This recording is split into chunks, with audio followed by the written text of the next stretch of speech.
सुल्तान। Additional IG police जनूबी पंजाब जफर इकबाल ने अहदे का चार्ज संभाल लिया।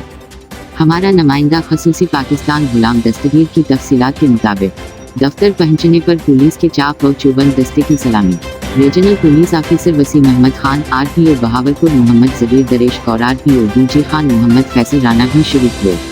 एडिशनल इंस्पेक्टर जनरल पुलिस जनूबी पंजाब जफर इकबाल ने मुख्तलिफ ब्रांच का दौरा भी किया।